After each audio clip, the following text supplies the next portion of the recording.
Voy a ir a otro tema, voy a ir a otro tema y voy a pasar una reflexión. Le voy a pedir disculpas a mi amigo Carlos Alberto Godoy porque no voy a ir a el informe, extenso informe e interesante informe que nos hizo sobre la elección en Entre Ríos de este domingo pasado, de manera que es muy cortita. Podríamos pasarla, pero no nos vamos a quedar sin tiempo, porque ya en poquitos minutos vamos a estar cambiando de tema también.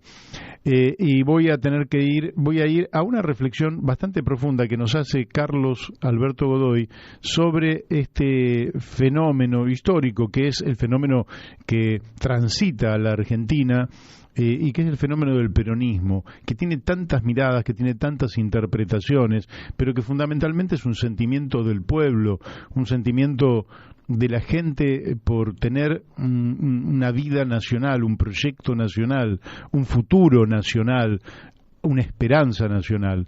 Y eso da la impresión de que está en crisis, y que no solo el peronismo está en crisis. De última, Perón murió el 1 de julio de 1974. Parece que lo que está en crisis es el canal de expresión de millones de argentinos que aspiramos a vivir en una verdadera patria.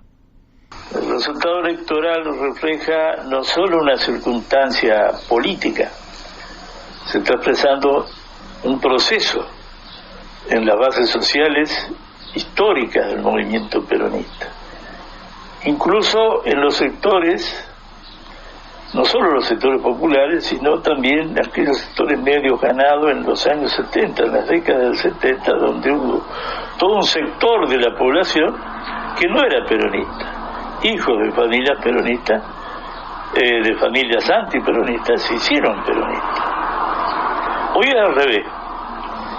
Se interrumpe la transmisión oral familiar de la adhesión al peronismo.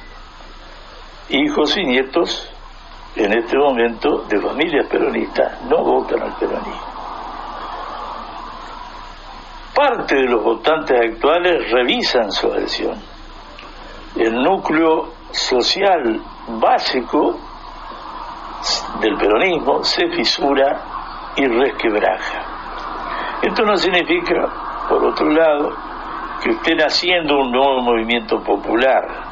Todo lo contrario.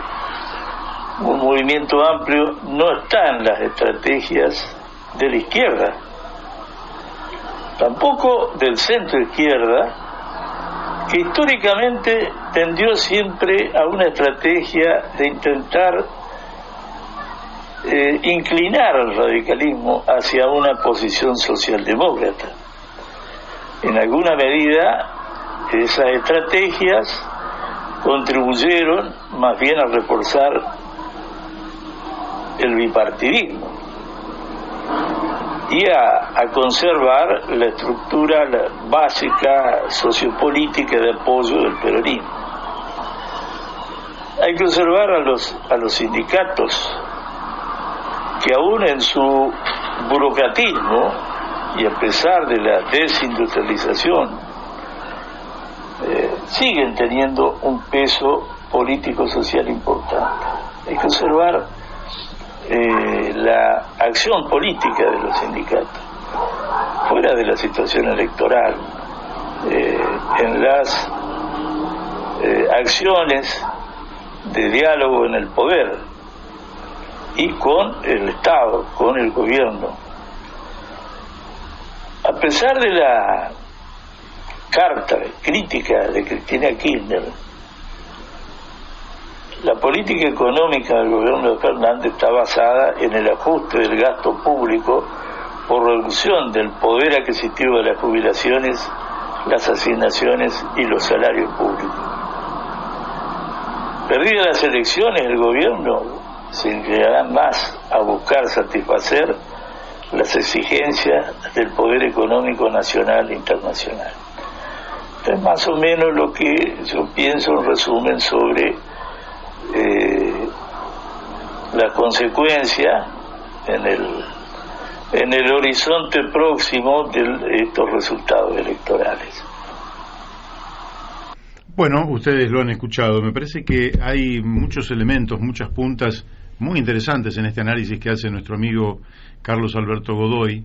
Por un lado, esto que fue una cultura dominante en la Argentina, donde mi abuelo fue peronista, mi viejo es peronista, yo soy peronista, mi hijo es peronista, pero se da que con el paso de las generaciones ahora llega un nieto que empieza a decir que no, que ese nieto después tiene un hijo y que tampoco parece, es decir, que hay una transmisión y hay quizás una crisis, porque es probable que el peronismo haya hecho demasiada acrobacia desde el gobierno, como para pensar que pueda retransmitirse una épica que va quedando muy lejos en el pasado, pero basta observar lo que ocurrió durante los años 90 para entender que eso contradecía absolutamente, de manera terminante y categórica, las grandes banderas, las tres grandes banderas del peronismo, que tenían que ver con la independencia económica, cuando realmente nos sujetamos al orden económico internacional, la justicia social, donde se agudizó la polarización de la riqueza, generando una pobreza ya estructural que nos acompaña hasta nuestros días, y la soberanía política que en aquel entonces el canciller Guido Di Tella llegó a marcar como un alineamiento automático y relaciones carnales con los Estados Unidos. De manera que aquellas banderas, bueno, aquello fue una pirueta, después de la crisis del 2001, apareció como una renovación, si se quiere, del peronismo, pero dio lugar también a algunas experiencias que yo creo que dan lugar a que esa adhesión por una estructura de principios muy sólidas esa adhesión haya quedado bastante licuada. Y si fuera cierto lo que acaba de decirnos Carlos Alberto Godoy, de que el gobierno tiene una predisposición a dar satisfacción a las demandas de ajuste que plantea la derecha nativa e internacional, es indudable que esa adhesión necesariamente se tiene que licuar.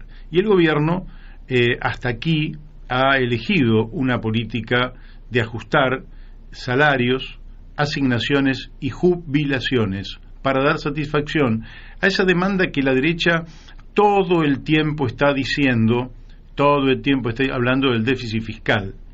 Pero observe usted, querido o querida oyente, que si la Argentina solamente aplicara un control sobre los puertos, con solo aplicar un control sobre los puertos y evitar el enorme contrabando, que podría ser de decenas de miles de millones de dólares, con solo eso ya no tendríamos más déficit fiscal, sino que tendríamos superávit fiscal.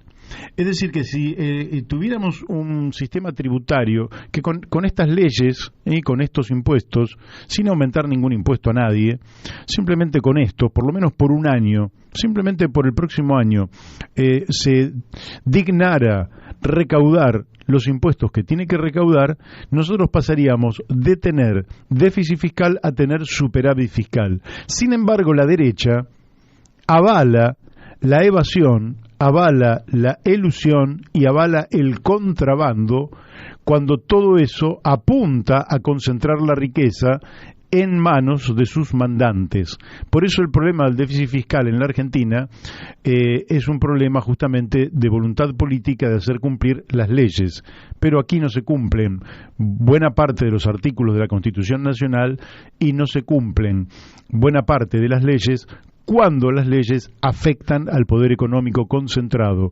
Y ese es el núcleo del problema de la Argentina. Por tanto, ahí es donde hay que apuntar si realmente queremos terminar con el flagelo de la inflación, del déficit fiscal, de los desequilibrios en la macroeconomía argentina.